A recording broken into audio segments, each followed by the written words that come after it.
नमस्कार दोस्तों, आप देख रहे हैं एचवीएस स्टडीज़ और इस वीडियो में आपके लिए 20 नवंबर 2023 का करंट अफेयर लेकर आ गए हैं। करंट अफेयर के साथ साथ स्टैटिक जीके और रिलेटेड करंट अफेयर्स का रिवीजन करते हुए चलेंगे। अगर आप इस चैनल पर पहली बार आए हो तो चैनल को सब्सक्राइब कर लीजिएगा। वीडियो अच्छी लगे तो वीडियो लाइक करके ज़रूर जाइएगा। लास्ट में आपके लिए क्विज़ रखा है, उस क्विज़ को भी ज़रूर सॉल्व कीजिएगा। चलिए बात करते हैं लास्ट डे के क्विज़ की।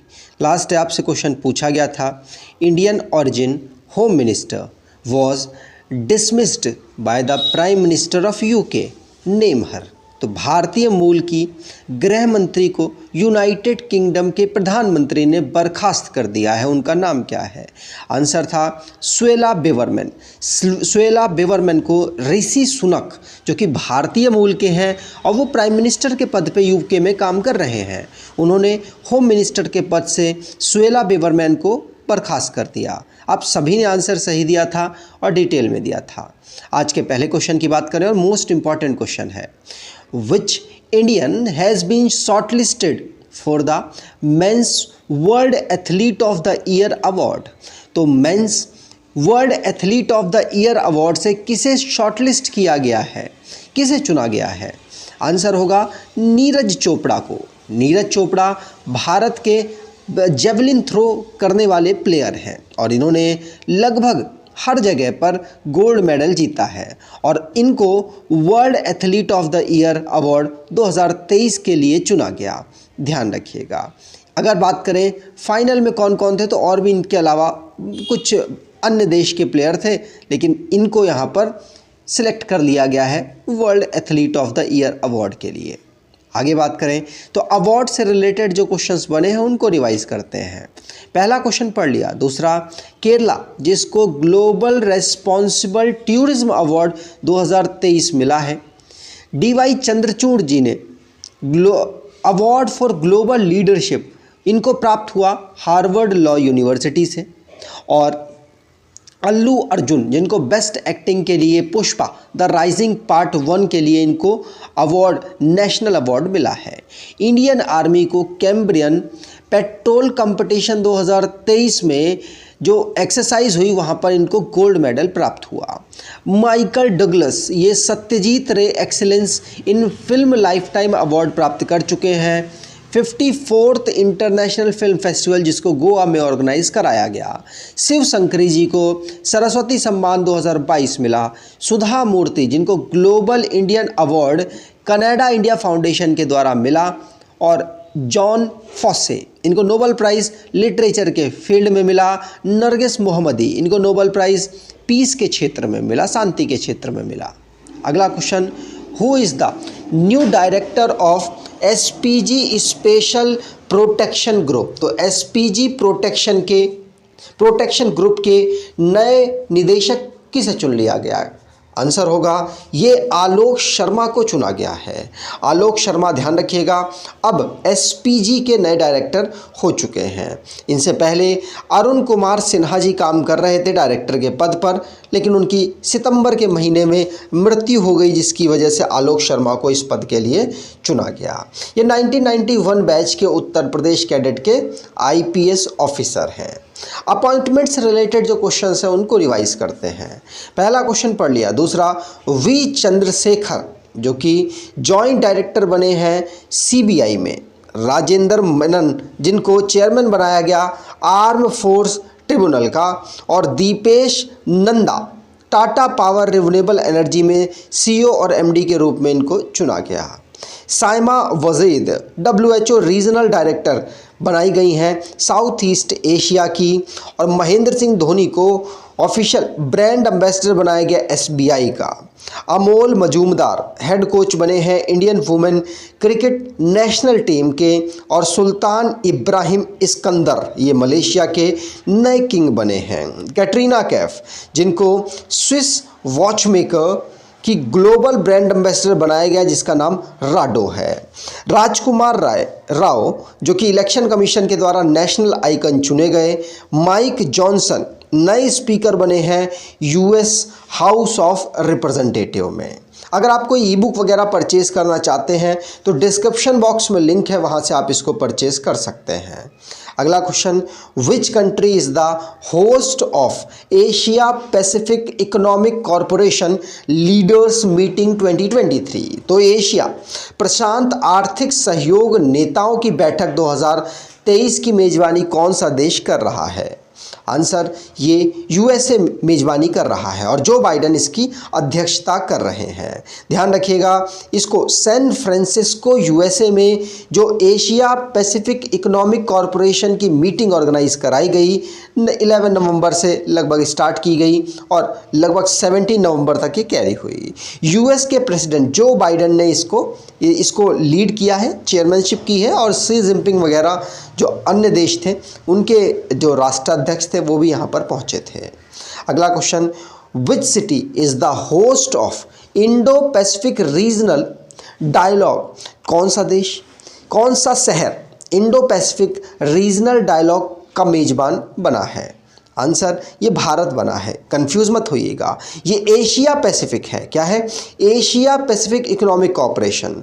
और ये जो दूसरी है ये इंडो पैसिफिक रीजनल डायलॉग है जिसको भारत में होस्ट किया गया है, ध्यान रखिएगा। आगे बात करें, दिल्ली की बात हुई है तो दिल्ली को बनाया गया था 1911 में कैपिटल के रूप में। यूनियन टेरिटरीज को 1956 में बनाया गया। नेशनल कैपिटल टेरिटरीज को 1992 में फाउंड किया गया है अनंगपाल तोमर के द्वारा। कैपिटल नई दिल्ली है, डिस्ट्रिक्ट 11 हैं। Lieutenant governor Vinay Kumar Saxena, chief minister Arvind Kejriwal. Legislature unicameral जहाँ की असेंबली में 70 सीट्स, राज्यसभा में 3 सीट्स और लोकसभा में 7 सीट यहाँ से आती हैं।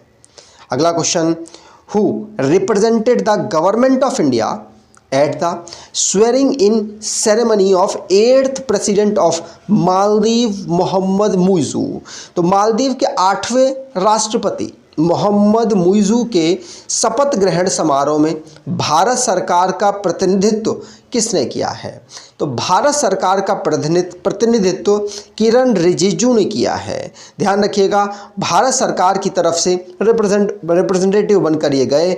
ये इस समय पर इंडियन गवर्नमेंट में मिनिस्टर ऑफ अर्थ साइंस संभाल रहे हैं। और जो मालदीव के प्रेसिडेंट हैं मुइज़ू, उनकी जो शपथ सेरेमनी थी वहाँ पर ये पहुँचे। साथ साथ 10th वाइस प्रेसिडेंट ने भी अपनी शपथ सेरेमनी ऑर्गेनाइज की जो कि हुसैन मोहम्मद लतीफ़ इनका नाम है। आगे बात करें, और भी दूसरे देश के राष्ट्राध्यक्ष यहाँ पर पहुँचे थे, ठीक, राष्ट्र को रिप्रेजेंटेटिव करने वाले पहुँचे थे। अगर मालदीव की बात करें तो Male capital, Mohamed Muizzu president, currency यहाँ की रुपया है, मालदीवियन रुपया। अगला question, Mount Etna which was seen in the news is located in which country? तो माउंट एटना जो खबरों में था किस देश में स्थित है? तो माउंट एटना जो कि ज्वालामुखी यहाँ पर रेगुलर विस्फोट होते रहते हैं और ये इटली में लोकेटेड एक ज्वालामुखी है। यहाँ से ज्वाला रेगुलर निकलती रहती है और रिसेंटली में ये इरप्ट हुआ और इसीलिए वर्ल्ड का मोस्ट एक्टिव वोल्केनो इसका दर्जा मिला हुआ है। इटली में अवेलेबल है। रोम इटली की कैपिटल है। सर्जियो मैट्रेला प्रेसिडेंट हैं। जॉर्जिया मेलोनी प्राइम मिनिस्टर है इटली की और करेंसी है यूरो। आगे बात करें, अगला question, in which state the high court quashed the law giving 75% reservation of local youth in the private sector calling it unconstitutional? तो किस राज्य के उच्च न्यायालय ने निजी क्षेत्र में स्थानीय युवाओं को 75% आरक्षण देने वाले कानून को असंवैधानिक बताते हुए रद्द कर दिया? और ये आपको पता है 75% रिजर्वेशन जो प्राइवेट सेक्टर में हरियाणा ने दिया था। रीज़न, हरियाणा के पास गुरुग्राम है और गुरुग्राम में प्राइवेट सेक्टर की बहुत सारी कंपनियां वहां पर काम कर रही हैं। इसी को देखते हुए उसने सोचा कि उसके यहाँ के ज़्यादातर युवा अगर प्रायोरिटी में रहेंगे तो ज़्यादा उनके यहाँ पर बेरोज़गारी कम होगी और बेरोज़गारी वहाँ पर बढ़ रही है, आपको मालूम है। इसीलिए Punjab and Haryana high court ने इसे अनकॉन्स्टिट्यूशनल बताते हुए रद्द कर दिया है, ध्यान रखिएगा।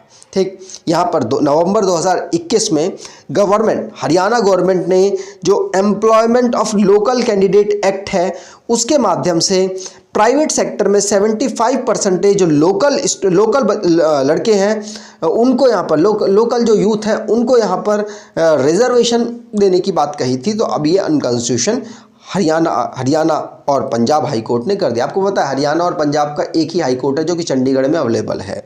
अगला question, by how much did RBI increase the limit on provisioning for unsecured loan for banks and NBFC. तो आरबीआई ने बैंकों और एनबीएफसी के लिए असुरक्षित ऋण के प्रावधान की सीमा कितनी बढ़ा दी है? आंसर होगा ये 25% आरबीआई ने सीमा बढ़ाई है। ध्यान रखिएगा, अनसिक्योर्ड लोन क्या है? अनसिक्योर्ड लोन वो लोन जिसकी रिकवरी होना काफ़ी मुश्किल हो जाता है। जैसे किसी पर्सन ने अगर लोन लिया, वो बैंकरप्ट हो गया, उसके पास पैसा ही नहीं है देने के लिए, तो वो अनसिक्योर, अगर मान लीजिए कोई हादसा हो जाता है उसके बाद वो उसके पास पैसा नहीं रहता, वो अनसिक्योर लोन हो जाएगा। अगर उसने लोन ले रखा है, अगर वो पर्सन ही ना इस दुनिया में रहे तो वो अनसिक्योर लोन हो जाएगा। तो इस प्रकार से कैटेगरी बनाई गई है आरबीआई के द्वारा अनसिक्योर लोन की। यहाँ पर आरबीआई के गवर्नर है शक्तिकांत दास, जिन्होंने 25% अनसिक्योर लोन की लिमिट कर दी है। आगे बात करें, अगला question, when is world day for the prevention and treatment of child sexual exploitation, abuse and violence observed. तो बाल यौन शोषण, दुर्व्यवहार और हिंसा की रोकथाम और उपचार के लिए विश्व दिवस कब मनाया जाता है? आंसर होगा ये हम 18 नवंबर को ऑब्जर्व करते हैं। कौन सा? याद रखिएगा, जो यौन शोषण, बाल यौन शोषण, दुर्व्यवहार और हिंसा है, उससे रोकने के लिए जो हम डे है वो 18 नवंबर को ऑब्जर्व करते हैं। अफ्रीका में ज़्यादातर ये केसेस देखे गए हैं और इसीलिए यूनाइटेड नेशन जनरल असेंबली ने 2022 से इस डे को अप्रूव कर दिया है। आगे बात करें, अब लास्ट डे के करंट अफेयर्स को रिवाइज करें तो श्रीलंका जो कि भारत के साथ मिलकर एक्सरसाइज मित्र शक्ति 2023 को ऑर्गेनाइज कर रहा है। सुएला बेवरमैन ये होम मिनिस्टर थी यूके की, वहाँ की प्राइम मिनिस्टर ने इनको एक्सपेल कर दिया, डिसमिस्ड कर दिया। IRCTC ये इंडियन रेलवे के साथ मिलकर भारत गौरव टूरिज्म ट्रेन को संचालित करेगी। और भारत जहां पर voice of global south summit को ऑर्गेनाइज कराया गया, सेकंड समिट है ये। फरीदाबाद में इंडिया इंटरनेशनल साइंस फेस्टिवल 2023 को ऑर्गेनाइज किया जाएगा। मणिपुर जहां पर होम मिनिस्ट्री ने मैती एक्सट्रीमिस्ट ऑर्गेनाइजेशन को इलीगल ऑर्गेनाइजेशन घोषित कर दिया है। विवेक मूर्ति और चिडो पेम्बा इनको WHO ने reduce the problem of loneliness के लिए को चेयरमैन अपॉइंट किया है। और ओबरॉय ग्रुप के मालिक पृथ्वीराज सिंह ओबरॉय और चेयरमैन रहे, इनका अभी रिसेंटली में 14 नवंबर को निधन हो गया। प्रेसिंग ग्लोबल हेल्थ थ्रेट, ये WHO ने लोनलीनेस से रिलेटेड बताया है कि ये भारत और दुनिया में काफ़ी ज़्यादा थ्रेट बनता जा रहा है। 16 नवंबर को नेशनल प्रेस डे हम ऑब्जर्व करते हैं। आज के क्विज की बात करें तो who is the new director of SPG special protection group. तो स्पेशल प्रोटेक्शन ग्रुप के नए निदेशक किसे नियुक्त किया गया? कमेंट बॉक्स में डिटेल में आंसर दीजिएगा। अगर आपको ये वीडियो अच्छी लगी है तो आपसे अनुरोध करूंगा वीडियो को लाइक कर दीजिएगा, चैनल को सब्सक्राइब कर लीजिएगा और एटलीस्ट अपने कुछ दोस्तों तक वीडियो को शेयर ज़रूर कीजिएगा। धन्यवाद।